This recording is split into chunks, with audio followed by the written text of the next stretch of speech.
Hello and welcome back to BroPartisan Hacks. We are here on the 16th of January. It's been a busy year so far. No, I haven't stopped. Yeah, I don't know about you, but it's definitely the new year started, and at least in my business, we have a lot of fourth quarter slowdowns. All right, we're trying to save money to make the books look good for the IRS this next year. And then so as soon as January hits, it's okay, all those projects you had on hold for the last 4 months, I need them done right now. Yeah, Go. That sounds right. Ready to go. Right. And let's see, we had a little outage this week. We're starting another one this next week. There were parts that they were telling us was a month and a half out because of material and supply shortages. But I think it's just with this one company because I started calling other guys in Houston and they were like, oh yeah, we can fix you up. And I was like, okay. I'm going to spend my money there because you actually have the stuff. I'm a little concerned though because we went from a cost range of about $60,000 to do this repair at the shop, and then the guy I talked to quoted me $13,000 to do the work, the second shop. And so on one hand, I'm like, well, this is going to be great because I'm going to save all this money and still have the material on time. What are they not doing? Are they just not doing something? Are they not telling me they're not doing something? Is this going to be like flying Spirit Airlines and they're just going to be like, oh, here's all the additional charges at the end? So I'm a little nervous about that. That's been my week. How you been? So remember I told you, I guess it was earlier in the week that I didn't know what the hell was going to happen. We're having 20 or so new cases every day. Oh yeah. And et cetera, et cetera, et cetera, et cetera, et cetera. So I actually had to take off on Friday because secondary contact with the nanny. So the nanny had contact secondarily to a kid. A kid she watches, the parent had, parent got it. And then, so she wanted to get tested before she had any kids. And so essentially it was they needed to get tested before I could bring the kids back, so forth and so on, right? Mm-hmm. So I stayed home on Friday. Apparently, 15% of all the teachers were out, district-wide. And it's funny because I had just said, I wonder at what point it's going to be where we don't have enough teachers to cover class. 15% is that number. Turns out we figured out the answer. So 15% is that number. So we're actually, so MLK Day, we get MLK Day off, and then we're getting Tuesday and Wednesday off. It's pretty exciting. It's like a 5-day weekend. Sweet. So it's like a winter break right here, right? Well, it's like a first spring break. Well, I first mean, spring break, and then we'll get. It's actually cold in Texas, so I don't know about spring, but dude, it's freezing. So it's funny because this summer I was like, we're moving to Colorado. How'd that work out?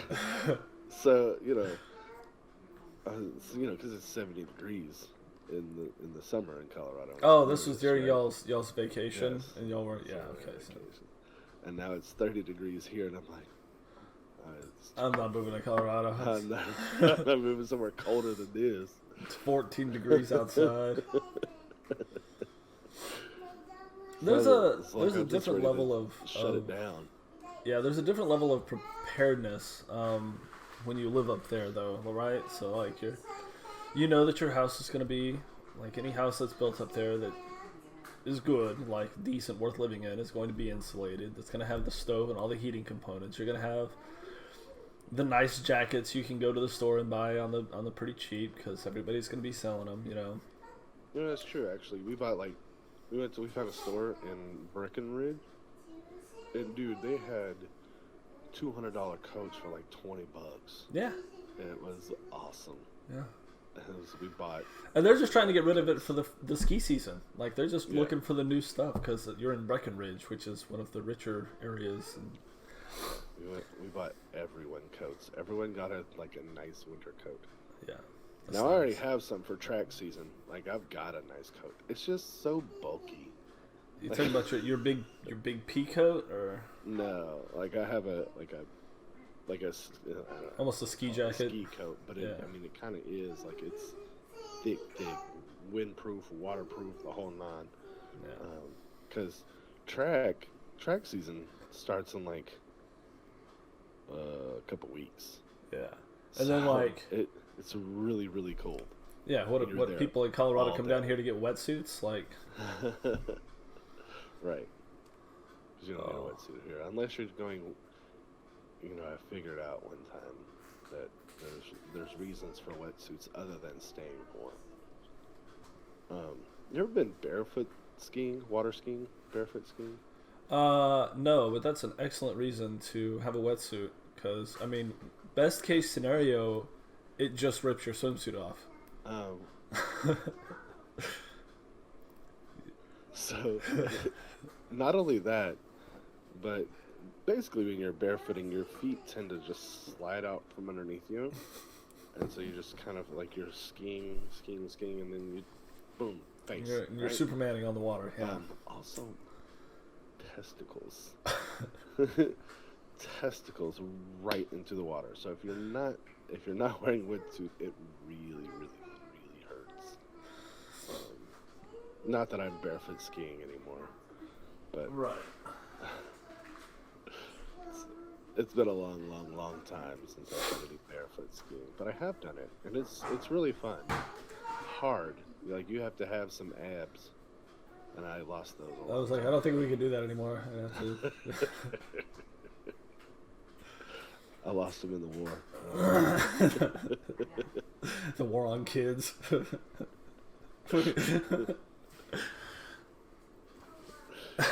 So yeah. All right. So well, I mean, you know, wintertime is the time to ski down in Galveston. So that's just so you know. Yeah. Because otherwise the water's too shallow and there's no waves. So anyway, speaking of COVID, we were having 20, 30 cases a day. It was crazy. And I haven't gotten it yet, but I went and got the booster, not gonna lie. Because these people are crazy around here. And it's pretty easy to get. Like you just call up the drugstore and make an appointment and go get it. But then you had sent me something about the Fauci stuff, and I didn't really look into it because I was like, meh, I'm tired of looking at it. Until yesterday. In the email, I didn't know anything about all this stuff, right? The emails and all this stuff because I got shit to do, you know. So anyway, I get into the email stuff, and apparently, they admit to what we all kind of fucking knew, if we're being honest with ourselves. Which part? Possibility that this virus comes from a lab. Well, that's not what he necessarily lied about. Well, and then they tried to suppress that information. Yes. Okay, so they tried to suppress the information, but what they lied about was the funding of the gain of function research. And so not only did it come from a lab, but he paid for it through the organization he runs. He paid for the research. That's what he lied about, and that's why he's getting in a lot of trouble right now. So it's not just the fact that they knew that it was a lab thing, and you know, that's kind of one of those. deals that the Chinese government and the American government together too came out and said like, no, it came from this this unclean market in China, and like, nah, because of, again, this is just my understanding. I'm not a doctor, so I'm reading these, like, you know, PhD medical research papers, MD medical research papers, and I'm understanding like every fifth word in these things because they're talking about whatever nucleotide, nucleotide. Yeah, I heard all those. I know some of these words. Yeah, like you feel like the guy from Good Burger who's just like, yeah, I know some of these words. Yep. I know some of these words. So you know, you read through those research papers and you kind of get that sense, but what I could gather was that there was, you know, serious research to take an existing bat virus and add function to it, and mainly the transmissibility to humans and everything else, and all of that happened in China. And then the other thing that was suppressed, obviously, and it wasn't even that well suppressed. It was just like not talked about in the media. So I guess like that's a form of suppression. But even like 2 years ago, the FBI and the CIA were like, no, like this came from a lab. Yeah. And then nobody talks about it. So like everything that people are like finding out about today, everything that people are like finding out today, I've known about for 2 years. Well, I mean, it was always kind of obvious, you know. But I mean, and the only person that would bring it up was Jon Stewart, and he hasn't been allowed on network television since then. Since he talked to, what was it, Conan, I think? Or was it? No, it was Stephen Colbert, wasn't it? No, it was his buddy Colbert. Yeah. And Colbert knew the deal, and he was looking around like, oh, shit. Oh, no, we can't. Like, he kept trying to get it back on topic, and Jon Stewart was like, no, we're going to talk about this. Yeah. Like, you mean the Wuhan virus didn't come from the lab studying this very thing? This is what you're going to tell me? Shut your mouth. Like, yeah. It's just, I don't know. But suppression, that kind of suppression where you don't have media coverage of the thing, like that's how they've beaten Bernie twice. Yeah. Well, and it's not just that. It's like so the television media wasn't talking about it, and if you mentioned it on like the major Facebook, Twitter, whatever, everything else, you know, all this stuff that's coming out right now, if you mentioned it 2 years ago, it was like you got a little COVID misinformation tag, or you got your post completely removed, and it's like, we can't even have an honest conversation now because we've got arbiters of truth who have decided that this is what it is. But it's like these are respectable doctors that are coming and putting this stuff out. And you're banning your little rat that sits in the warehouse, like the people warehouse, monitoring your posts, is the guy that you're saying is more knowledgeable because you've given him a piece of paper that says, here's the thing, there's everything you can say about COVID, you know. He's not MSNBC, CBS, ABC. He's not any of our authoritative sources. He's just a doctor. He can't talk about COVID. Like, come on. Yeah, no doubt. I mean, and what I don't understand is that it's like really, like, if you want misinformation about COVID, like, I understand, you know, when it comes to vaccines, treatments, and that kind of thing, you don't want people doing stupid shit. You want people fucking swallowing bleach, that kind of thing. Like, I get that. No. That makes sense to me. That's part of the treatment process. But what's your, other than protecting the government, what's your reasoning for Twitter or Facebook or any of those things? What's your reasoning for stopping that conversation from happening? You know what I mean? Why would you need to protect those Anthony Fauci in the whatever. Yeah. Money. I think it all comes down to money. And I really do. And you know, it's right now, like you said, okay, so you gave an example of a nanny, right, a parent of a nanny got sick, right? Right. So now the standard says that everybody who could possibly be contact traced through this person needs to get tested. So that one you got a good ceiling fan. That one person, just let the government spend by how many tests? That's not even the vaccines and the boosters. That's just the testing materials that they're putting out, right? So one person who had symptoms or maybe tested positive even So it's just resulted in like 200 extra tests. 4 from her household, period. Already. 4 from her household every. So that's every kid and all of their parents, and then all their parents' immediate family. Yeah. So it's probably an extra 100 tests. Just one person. Everybody who ever came in contact, right? So it's like, we wonder why the testing. I don't wonder why, but like, they were covering it on like the Today Show the other day or something, and they had the lines that were like backed up for 6 hours to get through the testing facilities. Because we're doing free testing, free clinics at one of our district sites for the city. It's free to you. Those companies are making money, like the ones that produce those things. Like, yeah, I mean, I know how government insurance works. Just reiterating it for our 3 audience members here. Free at the point of purchase. Right. Which is what I advocate for. Don't get it twisted. Like, that's what I want for everyone. For everything medical, I want it. I understand, at the point of but purchase. the thing that you're not agreeing with is that the companies that are putting this out are making money off the government. Oh no, off of your tax dollars. Understand that. That's what you don't like. Well, I don't like corporate. You don't like healthcare profits anyway, right? So that's I don't like anyone making a profit from. Yes. This is literally the definition. I'm sorry. I think that's wrong. Of when you have the generous marriage of corporation and state in the form of whatever else. What form of government is that? The healthy marriage between corporation and state? Isn't that a plutocracy? Fascism. The healthy marriage of what and what? Corporation and state. It's Mussolini. Oh.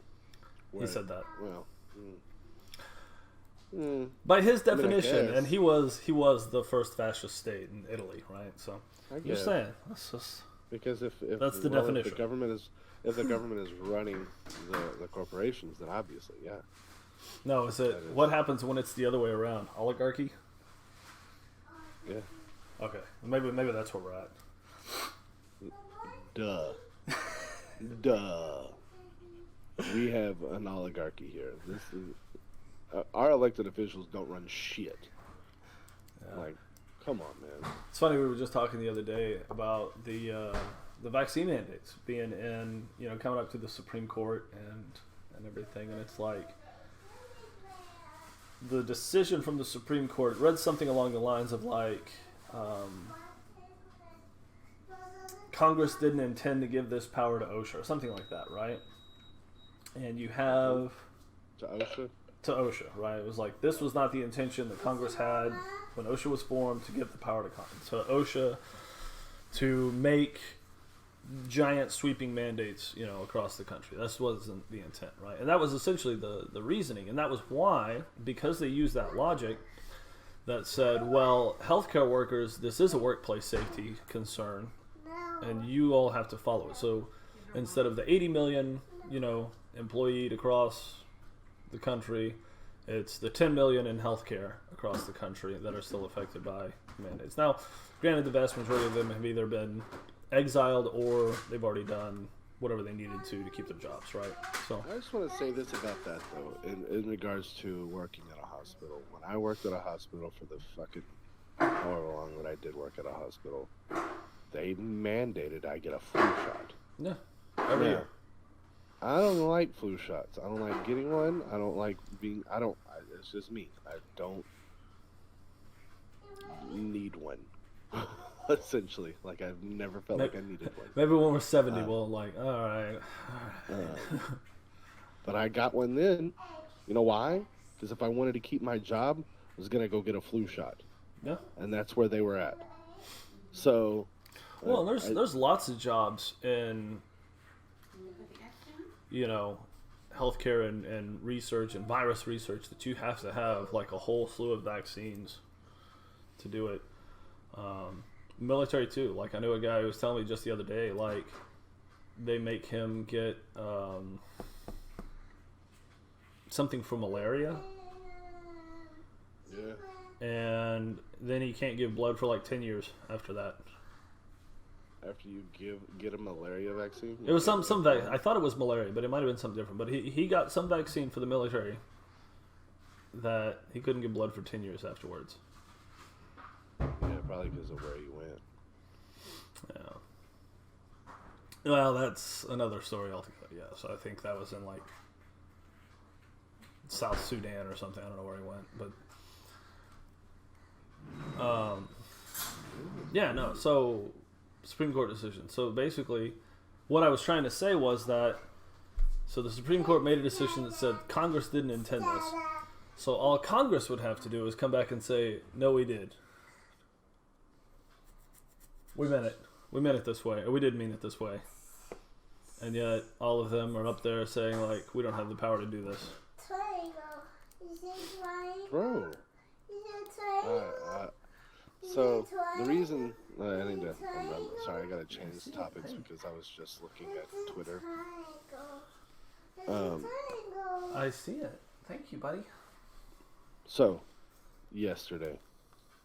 The reason that we couldn't do our show last week is because I had to do a double shift last weekend for my second job because I had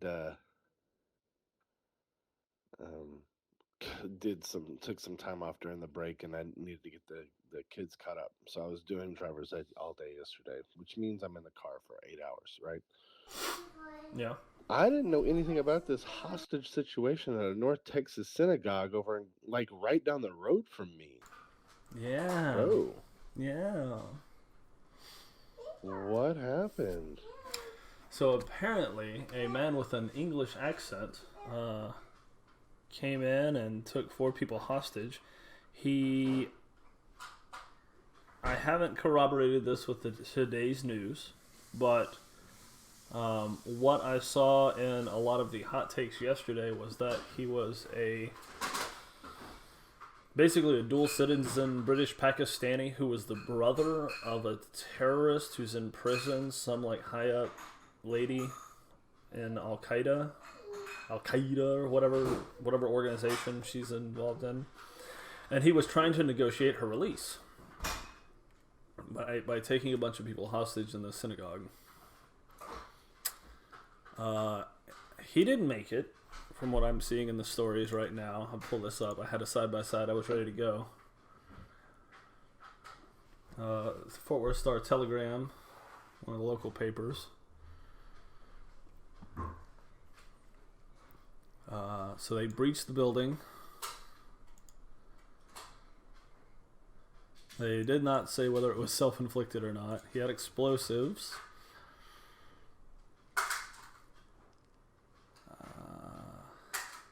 Yeah, good stuff. Yeah, not that far away from you, buddy.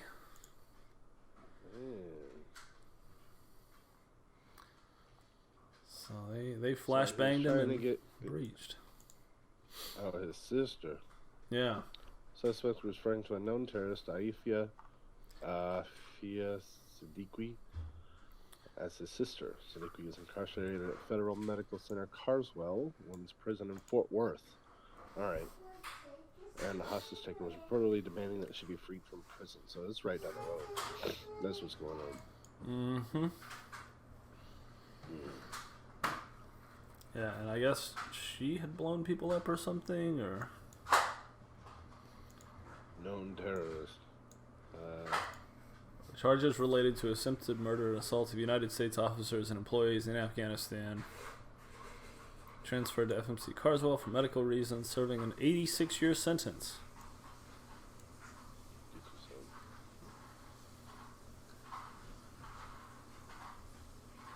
This dude's been trying to get her through Pakistani government, and it looks like he just wouldn't get anywhere to get his sister out. Not that it's his excuse. I'm just saying that's what it looks like. He was trying to because it says the Pakistani government lodged a complaint against U.S. authorities after she reported she was assaulted by another inmate in July. Smashed a coffee mug with scalding liquid in the Siddiqui's face after the attack. She was taken out of her cell in a wheelchair and then forced into solitary confinement.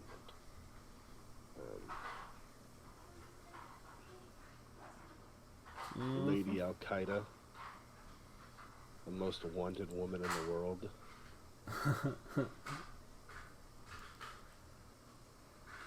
They refused to trade her for American hostages, including James Foley. They've been trying to get this girl for a minute. I don't think they're gonna give her up.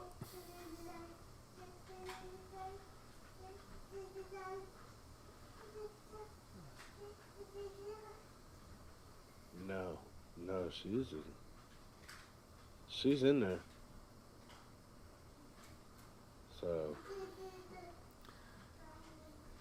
So that's what happened yesterday. So that's fun. Man, I'm sorry to derail this whole conversation because that was.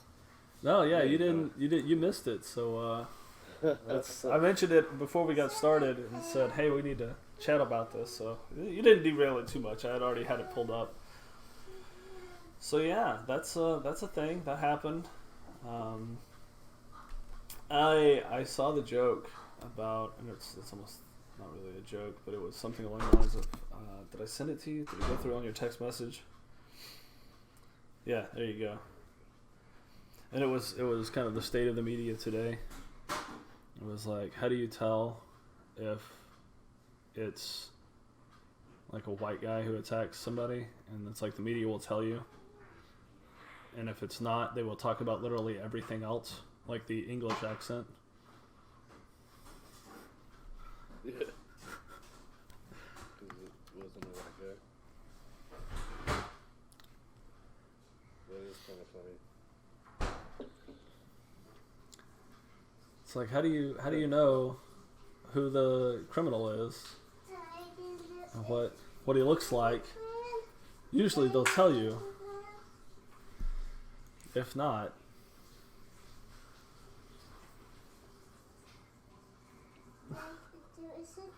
you can do it. You're doing great. Everybody's really scared of looking racist. Yeah. That's really it.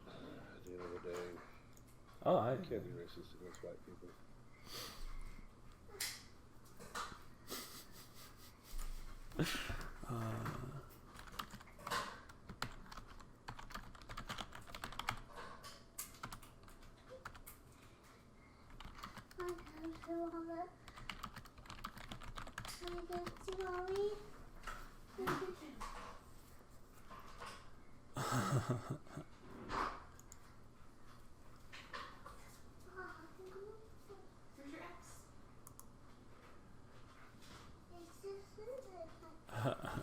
What was it? Okay, do you want to talk about the thing that I said I wanted to talk about today? Sure. What was it? Hold on a sec. Shareholder theory. Hold on a sec. Bye-bye. Yeah. So, I was watching a debate, or I don't know if it was a debate, it was an interview or something like that. And there was a Republican on one of the many uber left-wing shows that I watch. And he was kind of like a modern Republican, like a populist conservative or something like that. Mm-hmm. And he was saying, essentially that this shareholder theory is kind of what has ruined the middle class in America. It's kind of what has destroyed the middle class in America and why the wealth gap really is increasing. Now, all right, break it down and tell me what shareholder theory. I'm going to. Okay. Just give me a second. All right. So anyway, I was like, huh. So I started looking into it, right? And basically,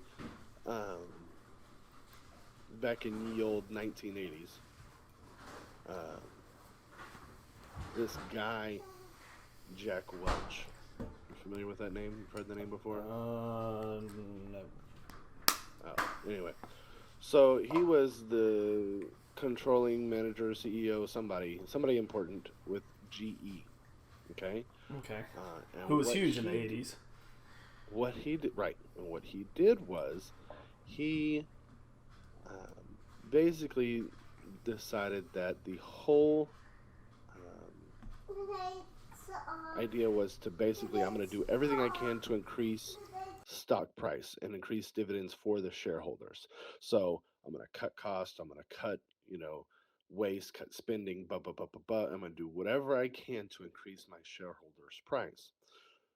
And it was pretty successful, and people made a lot of money. So day traders made a lot of money, et cetera, et cetera, et cetera. And so the day traders, the stockbrokers, guys of that nature saw a lot of gains, and they're like, yes, everybody's doing this. So they started teaching this practice in business schools. And so now everybody does it. And everybody in America thinks that the way to make money and the way to run a business now is cutting costs, keep costs to a minimum, anything to increase shareholder value, regardless of the stakeholder. Now, who is a stakeholder? And let's just say, for regular folks, okay? I'm going to try to explain this because I don't understand everything. I didn't go to business school. So I'm going to try to explain everything for people my level of education or lower.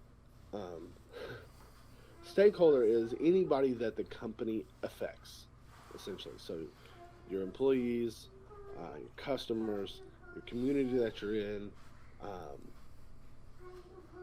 Someone who has a stake, but not necessarily a financial gain. Right. Yeah. So, and I didn't really have time to dig in and write up a whole thing. So I've got some notes here, but it's not great. Okay, so I'm gonna have to do some reading because I didn't do any memorization because I had time.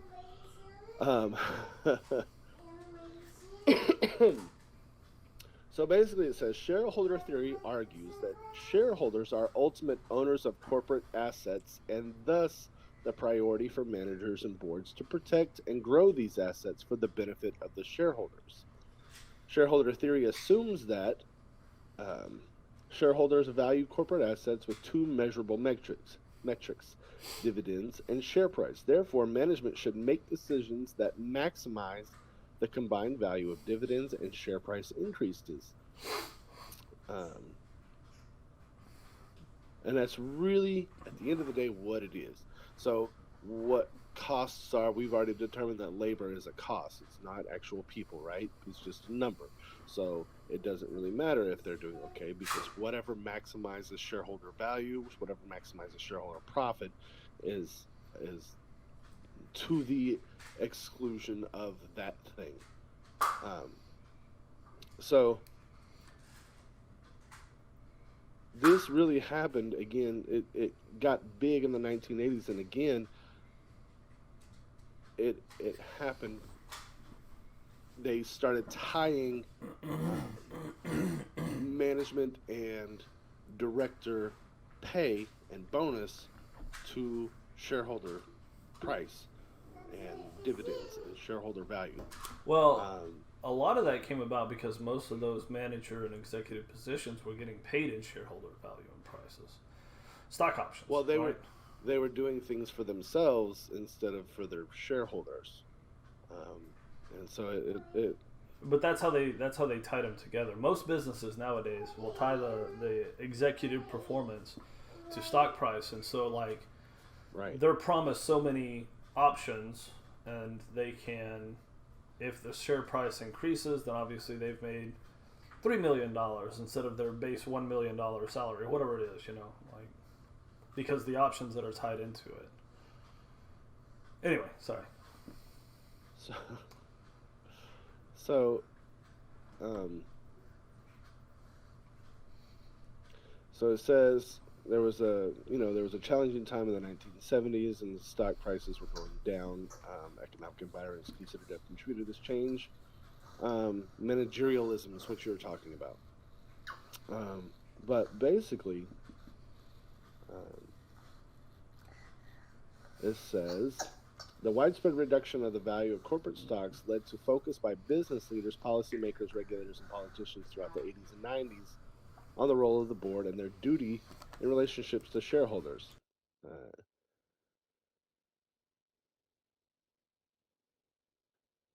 Boards were making decisions that benefited directors and not shareholders. This resulted in widespread promotions of shareholder wealth maximization as the primary goal of corporates. Directors were not opposed to this approach as they believed that focusing on wealth maximization, they could avoid their corporation being the target of a takeover bid. Um, shareholder profit. Um, So it says, however, it's argued to have fueled the focus on short term gains that benefit transient investors, directors to the detriment of long term shareholders and stakeholders. Um, and so, there's a rationalization, there's a control, um, but it that that ideal has led to the destruction of the middle class because before any of this think about the boomer generation, okay, or even the one before. These guys would work same company 20, 30, 40 years, retire within that company, have gotten, excuse me, promoted from within, et cetera, et cetera, et cetera. That doesn't happen anymore. You and I don't know what that world looks like, where you have someone gets in at ground level with a company, works their way up, stays at the same company, is treated well by the company. That world doesn't exist anymore. And so I think a lot of the older generation doesn't really understand that. I mean, think about what our you I don't know if you were around when our grandfather was talking about, you shouldn't jump around so much because he worked for what, two companies his whole life? You know what I mean? Like, and this is when I was in my 20s and I was moving jobs left and right because I needed a better deal, it was a better deal here, or whatever, whatever. And he was like appalled that I would just up and leave. But that's the world that we live in now. Because if you want to get ahead, you can't, loyalty doesn't exist because these people aren't loyal to you as an employee. So why be loyal to them? So I don't know. It's kind of an interesting thing that I really hadn't looked into, and it's just one of those things that have changed over time, um, that have also led to the same thing, same places where we are now, where outsourcing, um, cutting, laying people off. Anytime your stock price isn't doing well, you know what you do? You lay a bunch of people off, and your prices go up. And if your only mission is shareholder value, then that's what you do. Well, there's a lot of guys that I know that were in the oil industry and they're in a job, out of a job, in a job, out of a job, left and right. So I get it. So I was looking up um, Boeing aircraft, which is another kind of going down company. Up to looks like 1997 when Boeing merged with McDonnell Douglas. So prior to this, Boeing was basically run by engineers. Um, Engineers got promoted from within. Engineers were the management, they're the CEOs, and they were running the company. Um, and then they merged, right, with McDonnell Douglas, and so they hired this new CEO named Harry Stone Cipher, and Harry Stone Cipher was a Jack Welch protege. And so basically, same shit. Basically, I have no idea how long I've been muted. I've been hearing you. I don't know if it's the recording. It was the recording. The recording didn't hear. Oh shit! So all of that you just said, none of that went through. I don't think any of that went through. Good. Awesome. All right. Well, 15 minutes down the drain. So anyway, let me get back to my story here. Boeing. Yeah, now we're talking about Boeing. Stone Cipher. So this guy, cost cutter, expressed pride in the way he was blowing up the company's engineering mindset. He says, I changed the culture at Boeing, and that was the intent, so that it's run like a business rather than a great engineering firm. And the stock price shot up, right? Fired a bunch of people, laid off a bunch of people, moved some manufacturing to some non-union places so they could save a buck.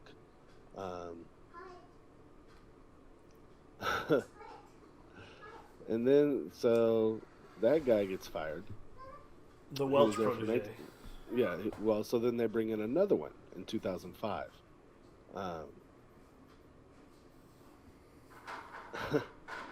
So it has another chief executive who knows nothing about how to manufacture an airplane. Nobody knows anything about anything. Oh, man. $30 a share, sit down. Boeing putting the screws to unions, eliminating their pensions, and moving some production to a non-union facility. That's when apparently their not profit, but quality. So Boeing for a long time was known as pretty high quality stuff, and now they're not.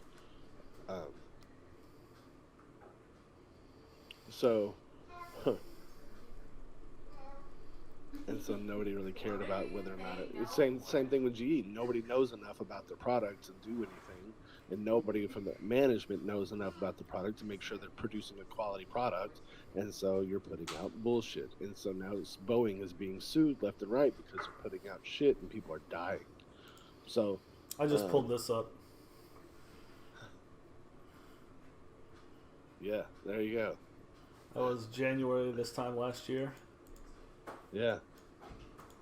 So they defrauded the FAA, lied to the FAA. They chose path of profit over candor and concealing material information from FAA concerning the operation of the 737 MAX airplane, and engaged in an effort to cover up their deception. Boeing is accountable for its employees' criminal misconduct, address the financial impact of Boeing's customers, and hopefully provide some measure of compensation to the crash victim. So they killed hundreds of people and then lied about it. Yeah. There's an engineering class you take as a freshman, or whenever you enter the program, because I wasn't a freshman when I got into engineering. And they talk about, like, here are some big disasters that bad engineering has caused. And here's the person that's in jail because he signed off on it and said this was good to go, and he didn't do the right, calculations. There's several, like the one of the bridge, the bridge that fell over. There were lots of bridges that fell over and hurt people. Yeah. There was the Tecumseh Narrows Bridge where the whole thing was in a harmonic state, and it started like waving like the ocean before it finally collapsed. Yeah. There was another one in, I think it was, I don't know where it was. I'm gonna make something up here, but there were 3 tiers to the bridge in this big hotel, and they were all suspended. They were supposed to be suspended by single piece beams all the way down, and the support structure as single pieces would have held that's how they did the calculations. One long, 100-foot, well, not one, but several 100-foot, pipes holding up these bridges. Well, the construction company couldn't get their hands on 100-foot pipe, right? It didn't exist. So they said, well, we'll just get 3 of these 40-foot pipes or 20-foot pipes, and we'll just, thread them in next to each other. And nobody went and redid the calculation on the beams and the supports to hold the bridges, 3 bridges on top of each other, right? So they had this massive opening, and the threads, they were threaded in, the threads on the top bridge failed first because it was supporting the weight instead of being one long pole that could have supported everything. The threads at the top that were only screwed in and capped ripped, and they broke free, and that bridge came down and crushed everybody on the second level, and then that one went down and hit everybody on the first level, and then went all the way to the ground. Bad engineering will hurt somebody. You come in as like an 18-year-old freshman, and you're not, I wasn't 18 at the time, but the freshman like in that class, and we were all just kind of sitting there like, we could do that? Like, that's really bad. Like, so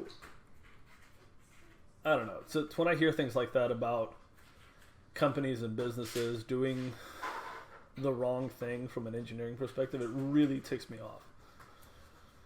Right. Because I think about the people that I work with every day, and if business people tell me like, hey, this isn't going to work, or we're not going to pay for this thing, or whatever it is, then it's like, A, I have to determine if it's still safe to run, and then B, prove that it's not, and then I start sending documentation. And it's like, I have no, like you said, I have no loyalty to this. I will put this all over the news that you knew about it. Because I'm telling you right now. Like, I have no compunction about that.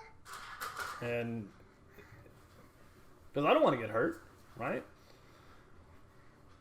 So for me, it's not just the people who are like in charge, right?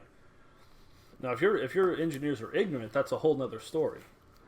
But if knowingly doing something unsafe, to me, is completely unacceptable. That's what they do.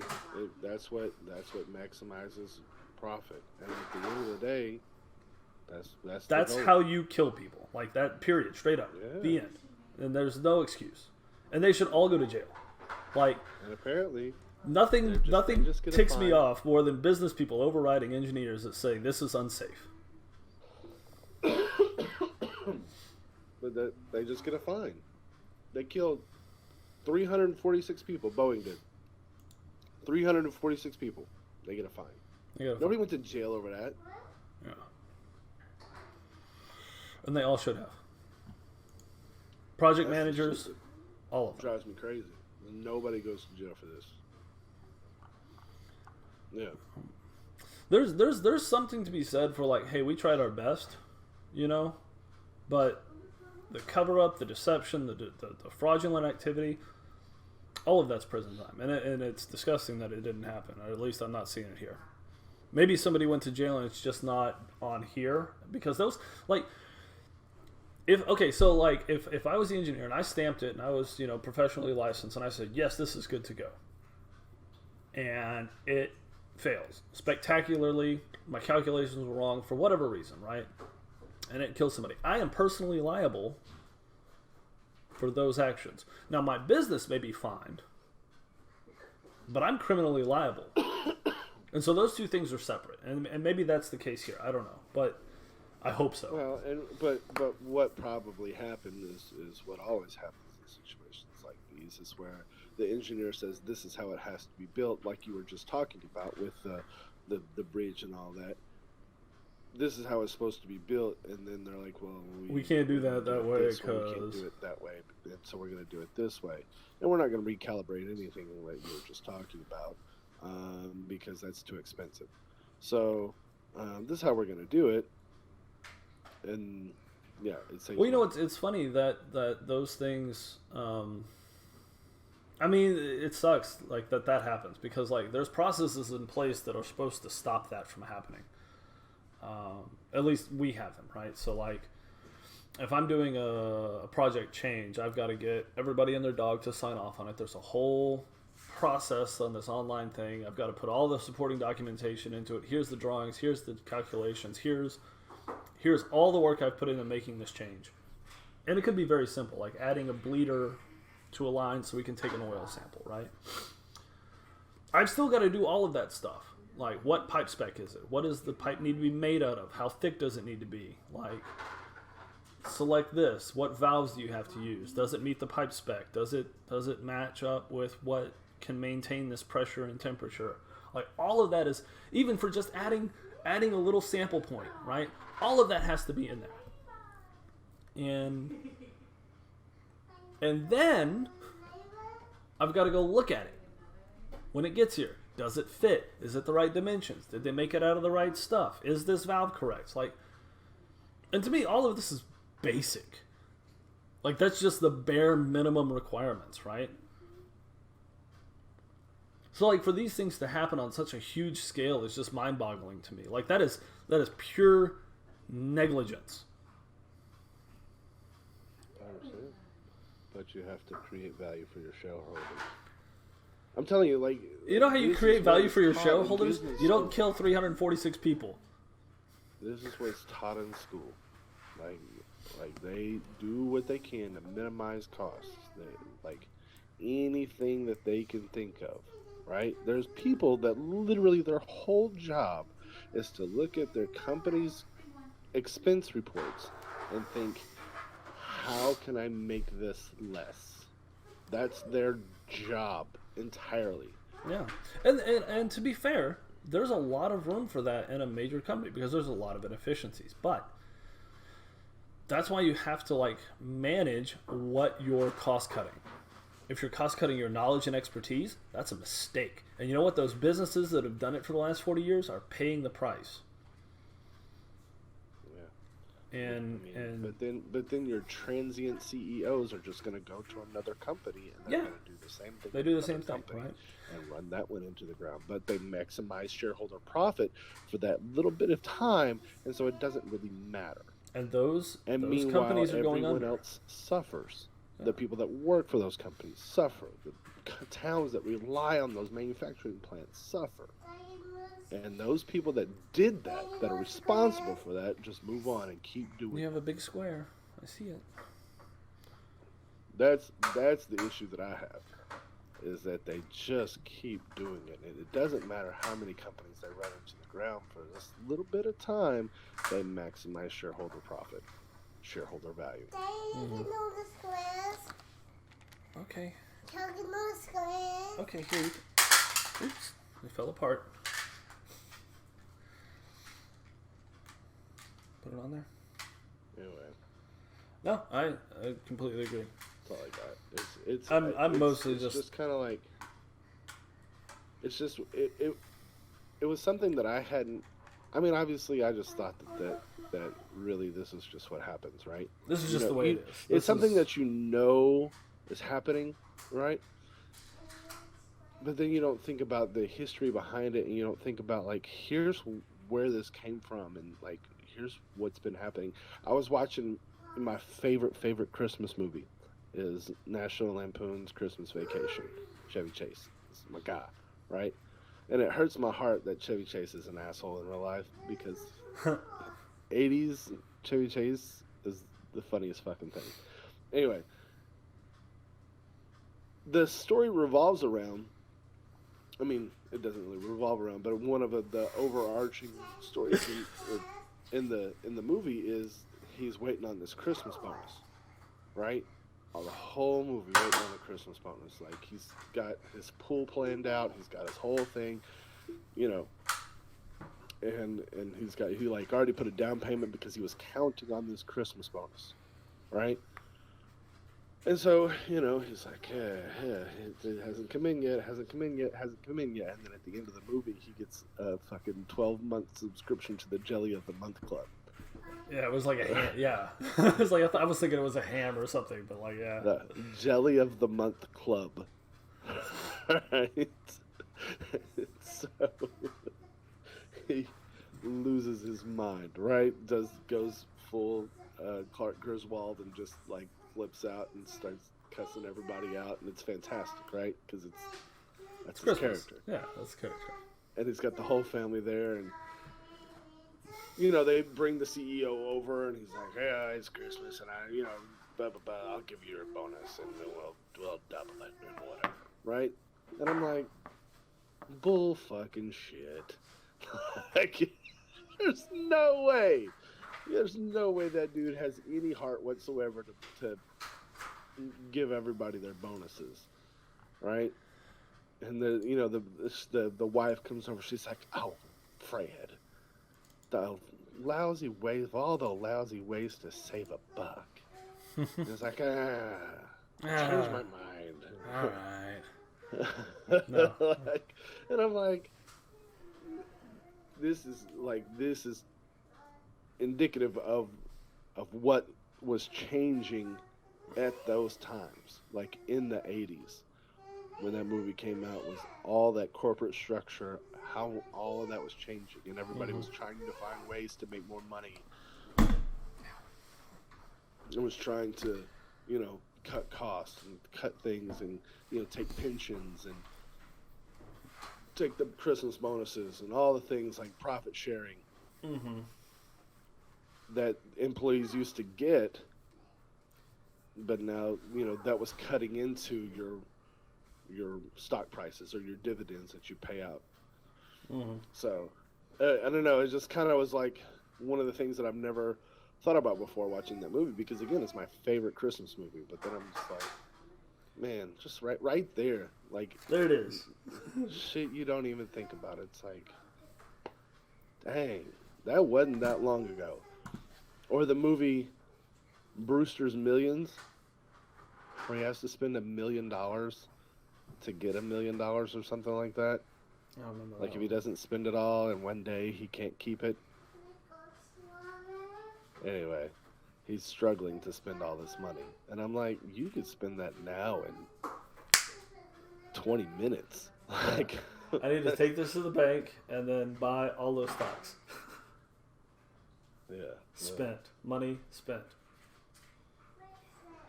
It's crazy. Shit, you can buy 2 Ferraris and be done. Out of money. Out of money. Yeah. You buy some milk and be done. Today. More squares. More squares? So, anyway. All right. What's next on the agenda? We got an agenda? No, not really.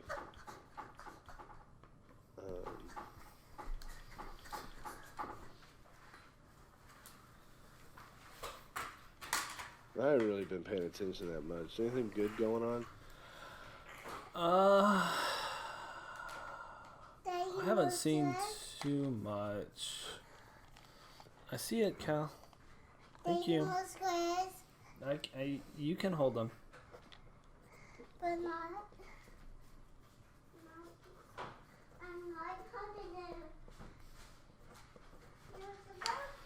them. There was thieves reportedly targeting trains and delivery trucks in New Front for package robbing.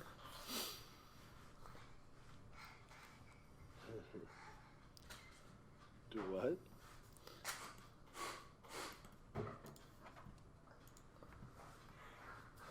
We don't need to hear her. I was just reading the headline here. I guess that helps if you have trains and public transportation. I mean, we have trucks. UPS trucks getting robbed. Driver was stopped at gunpoint, zip tied, thrown in the back of the feeder car. Oh, man. Yikes.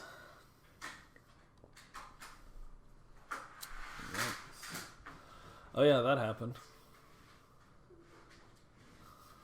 What happened? There was a rally yesterday in Arizona.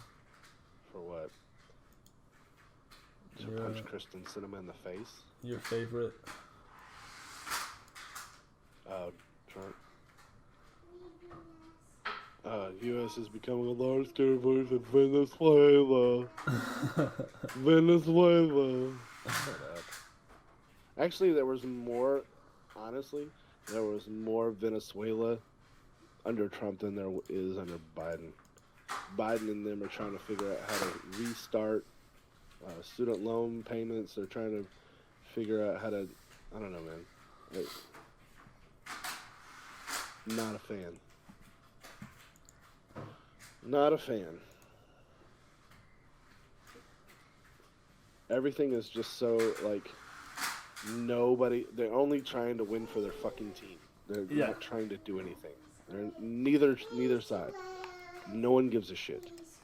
They just want to win for their team. They want to win for their team and not compromise on anything. But it's like that shit with Fauci. Like, why is that a Republican-only thing? Like, I don't understand. Like, because he's on your team. Since fucking when? Since he worked for Biden now. Like, obviously. He's on your team. The media's pet boy. Like, it's not that he's, like, you know, supposed to be knowledgeable or that he screwed up the entire AIDS epidemic or, you know, everything he's ever come in contact with, you know, lied to you multiple times. He's still your boy.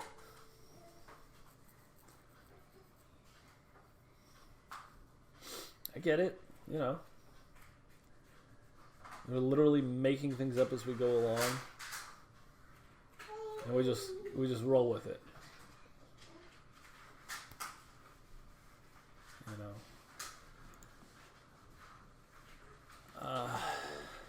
Like, it's just a disgust with this whole place. Like, they have done everything in their power. The people with power have done everything that they can to make life worse for anybody that's not a part of them. Yeah. And and they're making life worse for those that are a part of them too. You know how I know that? How's that? The exodus numbers from New York City, New York State, and California.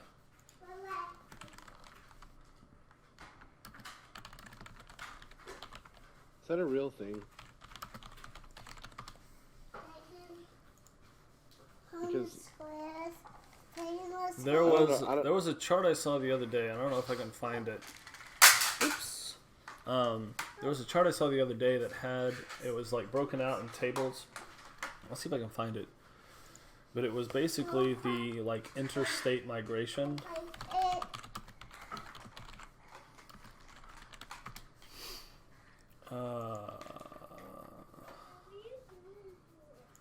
I'm doing my show. How's Bob?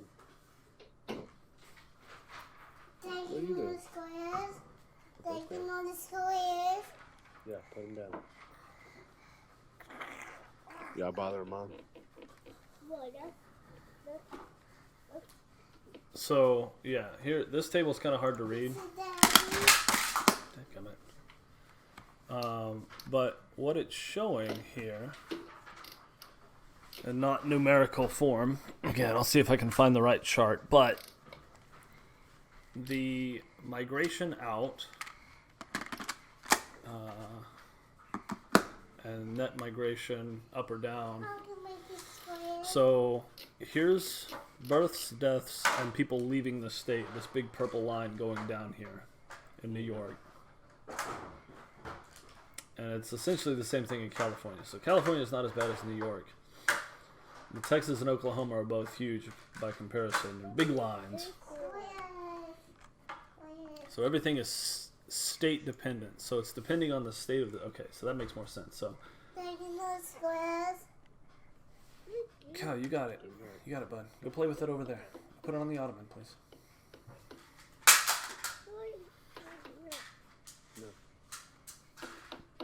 So state lost population. So the District of Columbia is number one, but that's not really a state. New York and Canada or California, Canada, are number 2, followed closely by Illinois. I think this is on a per capita basis. So I think a lot of the California stuff, I mean, the issue there, and I don't know about New York, but I think a lot of the California stuff is, at the end of the day, most of California, like while they may be Democrats, they're like neo fucking liberals at the end of the day, and so they really are only about capital, and they made these really horrifying deals with these in their infrastructure, and they didn't really invest very well in their infrastructure, power-wise, lots of different things, right? And so, yeah, I think companies are moving out because of that, and not because they're being taxed more. I mean, sure, Elon Musk talks a lot of shit that they're moving to Austin or whatever, but he didn't really bring any like of those Californian people with him. He brought like maybe some of his engineers and shit, but like the labor he left, right? Mm-hmm. So it's not like that whole factory, just like everybody that works there, everybody moved to Austin. Everybody just up and left? No, they didn't. Yeah. So, at the same time, I hate that fucking dude. Because now he's like on YouTube all over the place talking about how billionaires shouldn't be taxed at all. Like, seriously, has like a whole campaign. It's move.org. Why are people moving?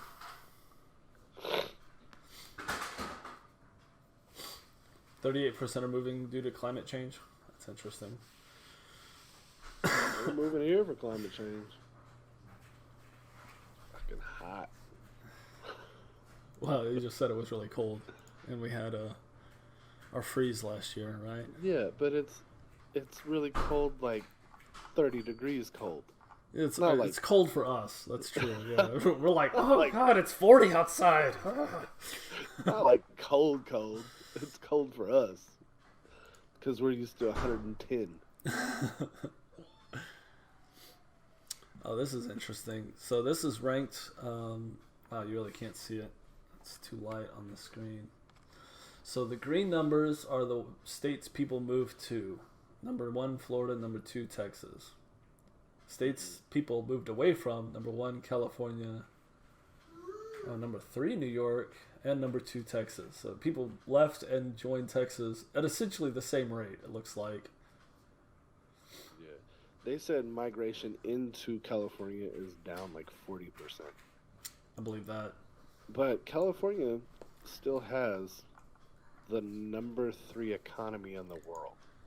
Well, even looking just at this, California. Even looking at this, it's still on the number 3 for people moving to. So California, Florida number 1, Texas number 2, California number 3. So and it's down 40%. Yeah. Yeah. It's down 40%, and it's still number 3. I don't have the raw numbers. So I've been watching the raw numbers too. I've been watching Yellowstone. So I don't know if you've seen this yet. No, I haven't. You've asked me a few times if I've watched it. The answer is still no. It is fantastic. Okay.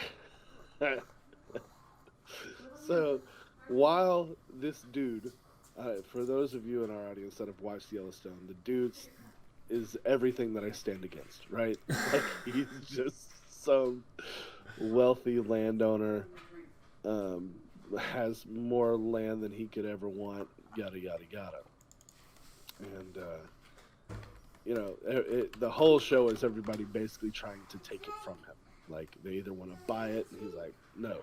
And so they're like, all right, well, we're gonna eminent domain. All right, well, we're gonna raise your prices, and we're gonna price you, raise the value around your land, and then we're gonna price you out where you can't afford your taxes. Just so forth and so on. And so this whole show is just him trying to stop people from messing him up. Right? Stop taking my land. But the one thing that he says in there is something that I actually kind of like. And he was like, when his kids were trying to convince him to sell. He's like, if I had all the money in the world to buy whatever it is that I wanted, I'd buy what I got. And I was like, all right, I get it. I mean, maybe it doesn't need to be that big, but at the same time, land, that's the American dream, right? Owning a piece of America and having investments and having property and doing whatever you want with that property, that's freedom. Yeah. So while, I agree on one hand where no one should have that much land, but what else are you going to do with it? You going to put other shit on it? You going to put a hotel on it? What are you going to do? Nobody's moving to Montana. They're going to come make manufacturing investments, and nobody's coming to your shitty state. That's Dada. Y'all keep doing your cowboy shit and keep, stay out of there. Like. Well, the people who are trying to buy it from him are going to do the same thing he's doing, ranching or whatever, right? So no, they all want to build stuff. And so what they're trying to do, in season 3, they're trying to. They're gonna build stuff in Montana. Yeah, and make vacation places out of it. Yeah. They really didn't think that one through, did they? No. Okay. No. But it's like, it's Montana. It's pretty. The scenes that I see. Yeah. A river runs through it and all that. That's about all I know that you would do in Montana. Raise cattle and. Are there mountains? Can you ski in Montana? That's what they're trying to do.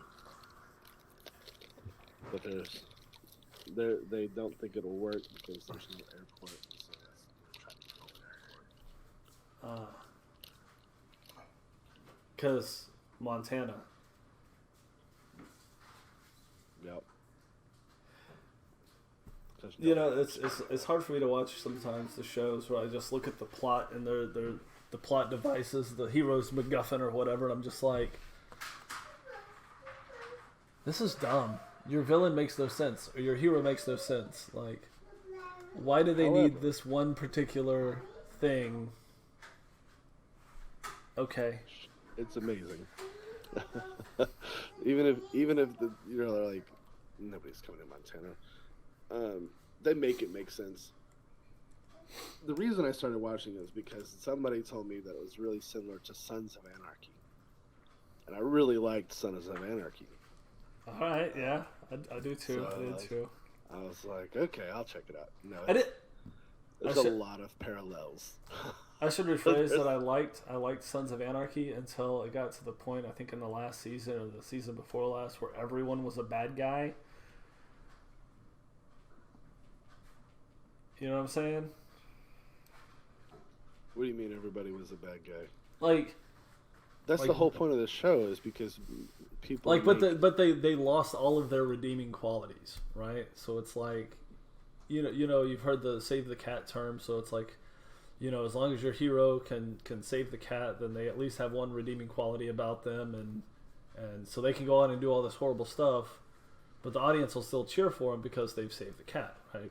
At that one scene in the beginning of the story, so there's something redeemable about this character. It's gotten to the point where I don't really feel that for any of the characters, so I don't really care anymore. Like, I couldn't finish it. Because I was just like, you're all bad guys and you all deserve prison time forever. Yeah. No, it's not. It's not empty. That was where I got in Sons of Anarchy, and so I never finished it. I couldn't bring myself. I know, but by that time I was invested in the characters.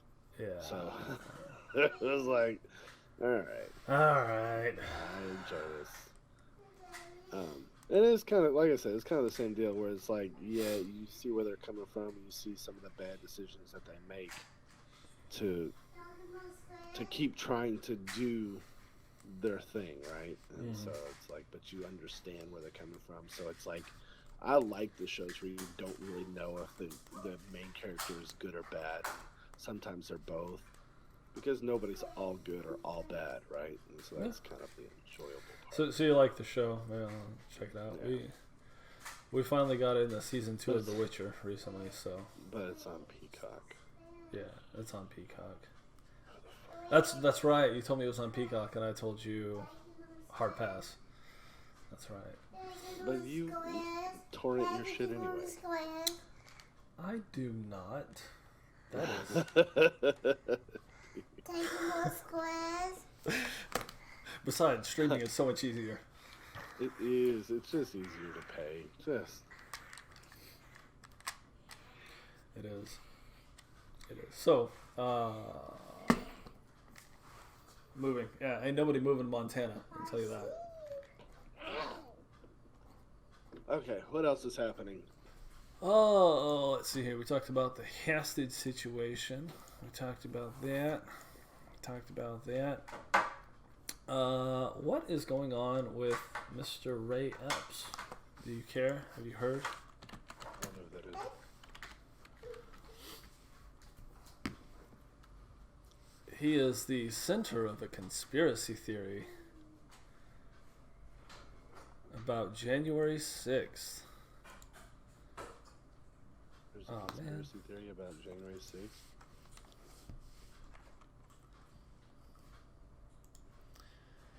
So basically, there was this guy by the name of Ray Epps who was at the Capitol riling people up, got arrested with everyone else, but was never charged. And so the thread and the theory is that he was actually working with the FBI or working for some other agency to get people to act improperly. So he was out there like throwing bottles and hitting cops and everything else with the rest of them, but he was never arrested or never charged with anything. And has basically just been a free man while other people have been in detention for the last 2 years. And they're like, he was in on it. Who is this guy? And so a lot of stuff is like he testified before Congress, I guess, recently, and was like, "No, I didn't do anything." And they're like, "Why weren't you charged?" Like, that's the real question. Because you were right there with him. You're in the videos as a ringleader. You know, why weren't you charged?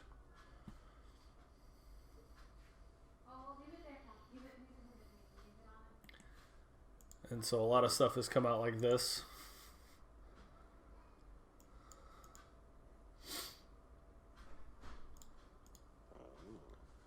What website is that?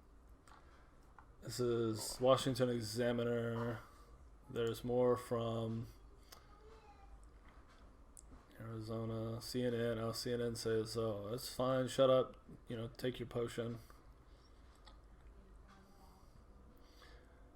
I guess he was on the FBI Most Wanted list? What?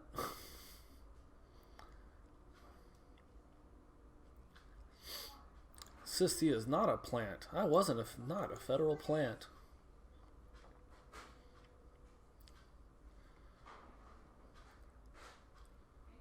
So yeah, it's pretty shady as far as like what he was filmed doing and him not being charged with anything.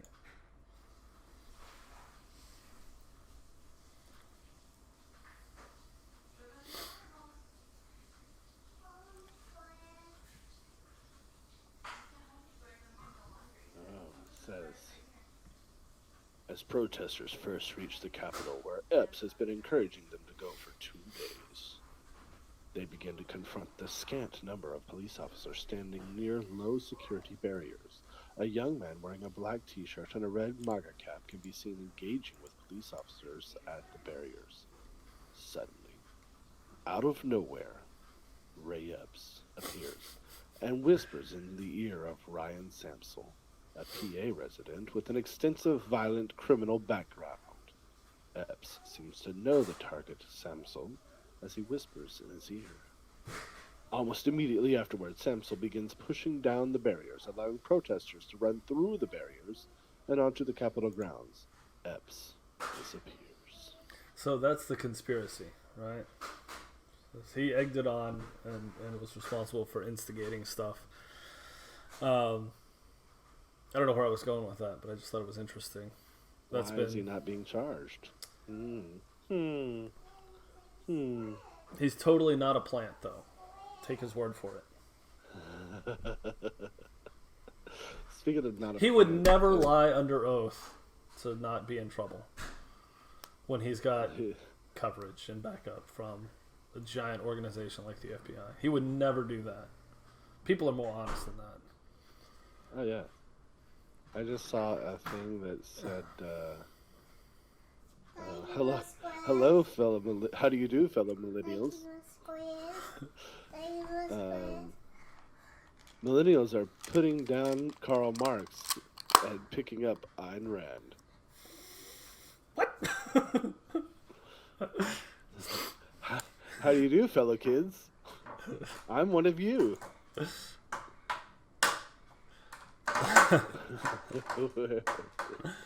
Where was that? That's kind of funny. Maybe so. I don't know. I don't really see that too much, but I'm not around kids, so millennials, the Zoomers. What's the kids called these days? Zoomers are the kids. Millennials are us. I think millennials are me. I think you're still technically Gen X. No, we're millennials. According to, I'm the first. I was like, they've expanded this definition then. Yeah. I mean, I'm not really a millennial.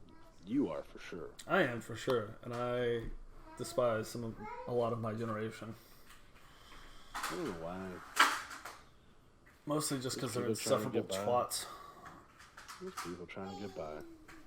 Insufferable twats.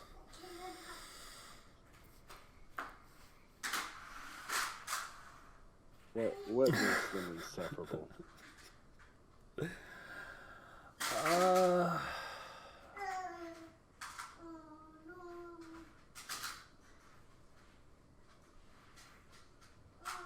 Mostly that they're boring as hell. That they're what? Boring. Uninteresting. Boring? People more... I can't. Uninteresting? Uninteresting, boring, and fake. The social media has taken over a lot of their lives, and so a lot of the... As you noted about Mr. Chevy Chase, their public persona is not the necessarily real one. Yeah.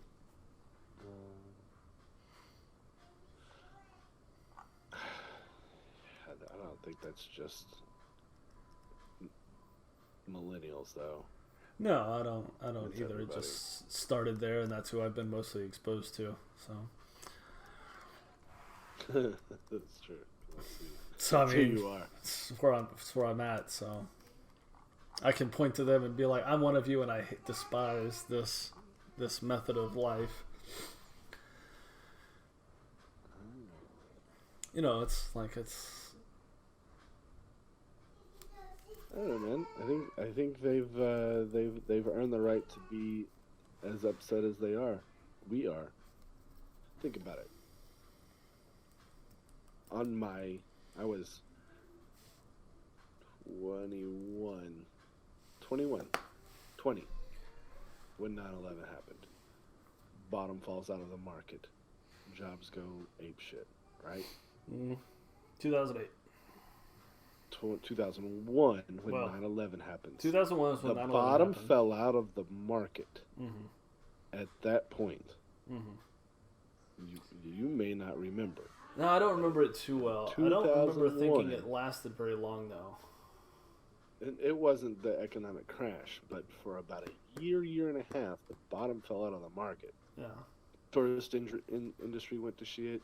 2005, Hurricane Katrina hits, millions displaced. 2008, market crash. Been at war since 2003, mind you. Mm-hmm. It's a police action. Congress never declared war. No, they did. Oh, they did. Well, they declared war on terrorism. That's right. They did. They declared war on Iraq. They declared war on Iraq. Was that the mission accomplished thing? Yeah. Oh, that was when Bush stood in front of the mission accomplished sign, and then we stayed for another 15 years. Yeah. Aren't we still there? I love how that's the first search when I type it in, Bush, and it just auto-completed mission accomplished. So, no, that's what I'm saying. Like, we're on the second market crash, 2008. May 1st, 2003. So the real recession hits in 2008. Right. And then we're on our second one? Now? Another recession? The recession itself, as far as the market, hasn't hit too hard. Not like 2008, but the consumer price index has skyrocketed compared to both of those instances. I'm just saying. So People we are suffering under crippling debt. headed for one. Yes. You have 500,000 people a year declaring medical bankruptcy. You have people, hundreds of thousands of dollars. We have what's the number? $1.5 trillion in student debt. Something like that. Yeah. No. I Remember, I'm every not time you trying talk about student debt, it's an asset. I'm not trying to hear none of that shit. It's not trying to hear y'all complain about fucking millennials when look at what you've given them. Just remember, every time you talk about student debt, it's an asset, and it will never be forgiven. Ever.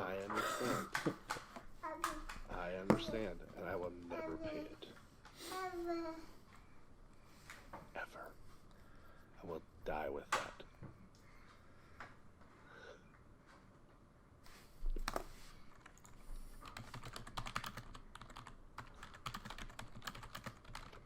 I got enough life insurance to pay it.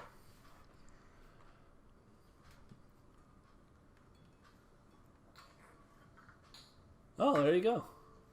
I had to see. I wasn't sure. It can't be passed down? Can't be passed down in most cases.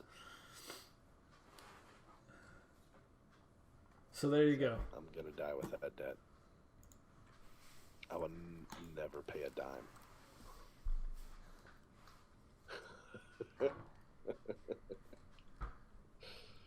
That's a choice. They may come after me. It might happen. That's a consequence. And I don't know that much, but they're not getting any of it. Well, I don't know. You may not owe that much right now, but interest is a mother. Yeah, they'll never see it. So if the average American is completely maxed out on their debt limits, is that the real purpose of immigration, to increase the debt limits? Have more consumers? Yeah. That's a given, right? Of immigration. Well, you have to replace the workforce because millennials aren't having kids. So. Yeah, that's another thing entirely too. Yeah. But they look around and say, "Why should I?" Why would they? Like that. I mean, I'm the anomaly with my million kids. Like I'm the weird one. Like Good throw. You look around and you're like, there's too many that can't afford it.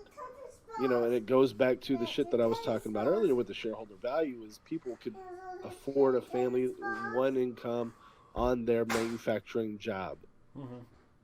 And that shit doesn't exist anymore. These kids barely take care of themselves, let alone a family. You know? Every day I talk to my students about how to save money and how to do it in this economy. Because ultimately, the shit is difficult. Yeah. And I know I've told the story, like, I don't know if I've told it on this show, but when I first started teaching, I've been living kind of on my own since I was 20. You know, I never went back, moved in with mom and dad, you know, did everything in my power to not do that. Though I probably should have at times. There were times when I should have. But I didn't, right? So I get into teaching, and there's this guy that I coach with. He's like 25, 26, 27. I mean, he's in his 20s, and he's living with his parents. And he makes the same money that I make. Like, we make the same amount of money, right? But he's living at home. And so I'm like talking shit.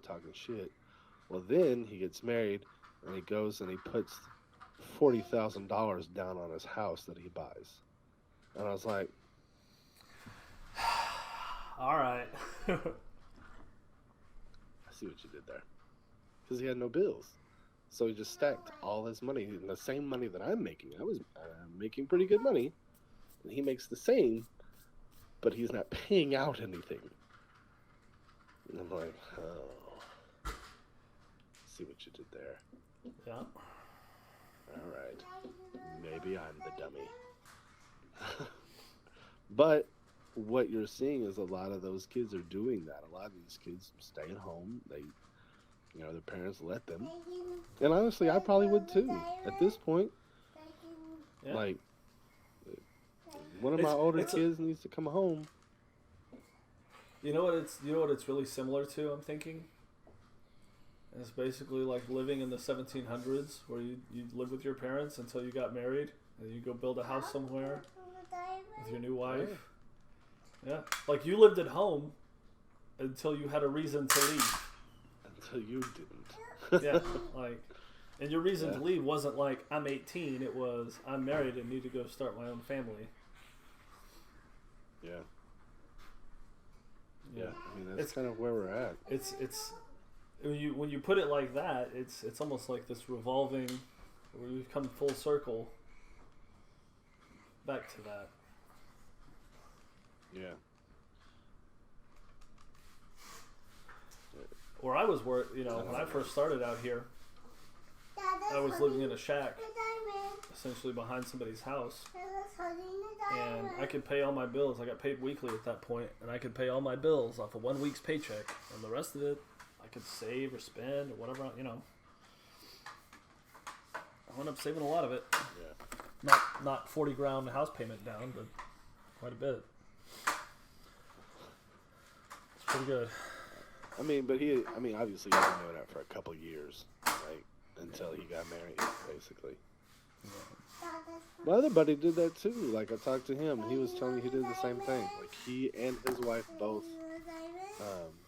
moved back in. So they met in college. They both were doing the same job. They met in college, and then they went, and he was like, no, we're both going to move back in with our parents until we have money. And so they worked for 2 years, same district, same job, and they both ended up saving $25,000 each to put down on our house. Yeah, it's pretty good. Pretty good. And it's a lot of equity right there. That's some financial planning right there. Well, yeah, he makes what I make and has a $500,000 house. Yeah. Because this is like his third house, and he's made a lot of money on his houses. Well, when you can charge rent at like $2,000 a month,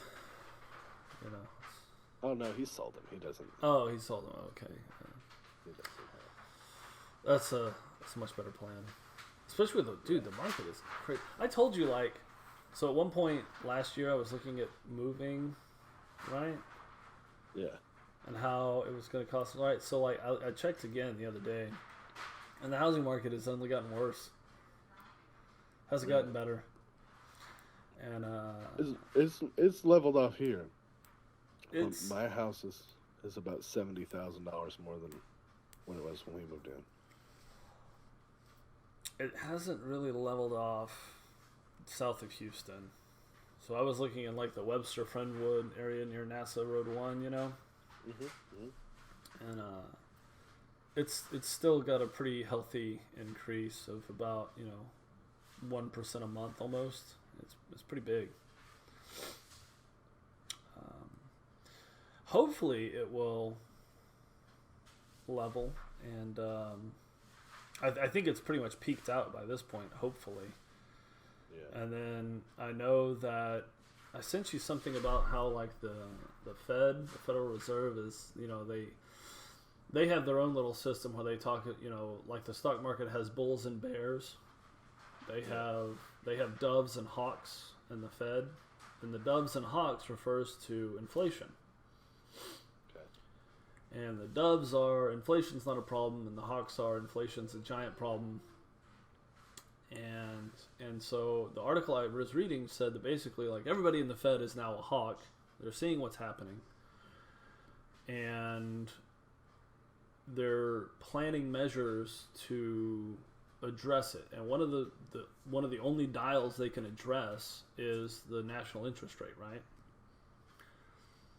Okay. And so like I think that's probably about to take place where they're going to dial that interest rate back up to like pre-1995 levels, and we're going to see that affect everything. And nobody's going to buy a house. Well, what it's going to do is it's going to drive housing prices prices back down.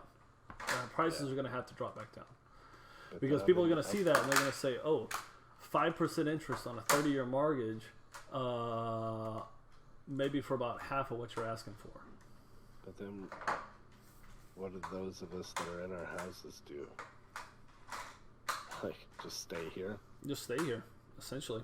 I mean, you could either, well, you're not going to want to refinance because then you're going to get stuck with that high interest rate. Right. Hopefully, the way your contract is written is the interest rate that you bought your house at is frozen. It is. So you're good there. The only thing that'll change is your tax rate. The value of the house if I ever want to move. Well, your tax rate should change. Right. And so the value of the house if I ever want to move. Yeah, it'll go back down. It'll. I'm stuck. That's what it is.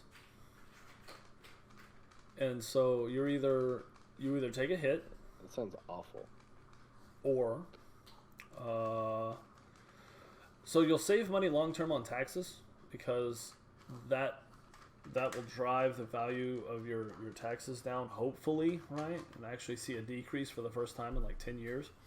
And so you'll pay less money in your housing taxes. It's probably not going to be significant, but it might take that, you said 70 grand increase off. With any luck, we're back to where we started at, essentially. Now, as you know, the housing market is weird and fickle and sometimes pops. Who knows, right? That loan rate that the Fed adjusts, that's only for the banks, right? Though, right? Like you don't. That's part of that trickle down economy you love so much. So they adjust it by 0.5%. The banks go up by 1%, and everything goes from there, right? Yeah. That's kind of the worst plan ever. I just always get really irritated with like when they're like, oh, we're spending too much, or oh, this is a problem. They go straight to cutting things for poor people. Like, we got to cut Social Security. We got to cut Medicare, Medicaid. We got to cut anything that helps poor people. They're like, no, that's waste. We got to cut it. Well, the Federal Reserve doesn't really answer the government. So I understand, but I'm not talking about okay, the Federal I was like, Reserve. this is different. I'm not. I mean, I'm just saying, like, is just kind of one more thing to where, like, oh, these people fucked up everything, and who's gonna end up paying for it? Us. Like, y'all the ones that fucked this up. And who's gonna pay for it? We'll pay for it because the value of our houses are going down. We can't necessarily, or we can't buy houses, or for whatever reason, shibida-doo. Like, the people that ruined it won't be affected. It'll be us.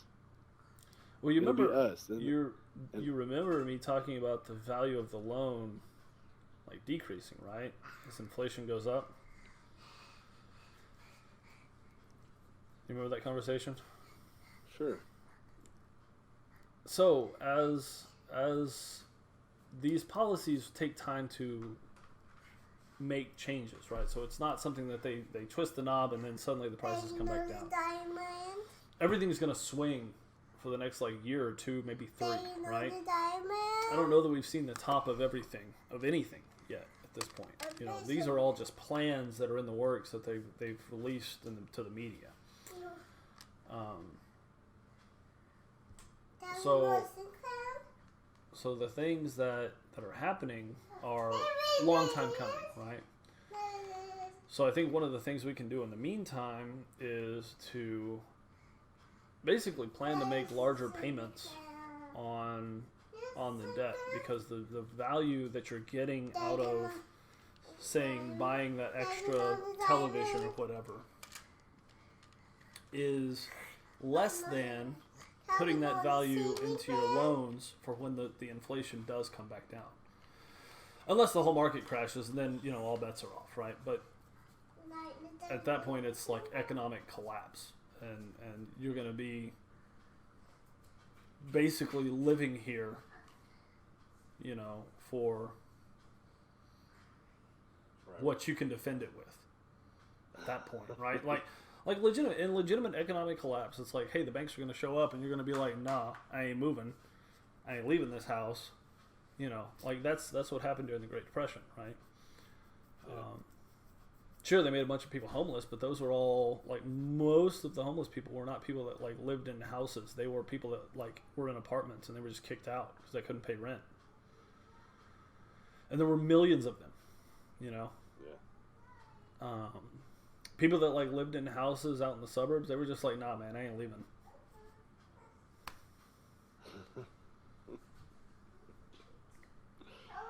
Yeah. Like, we're gonna bulldoze the house with me in it? Nah, I don't think so.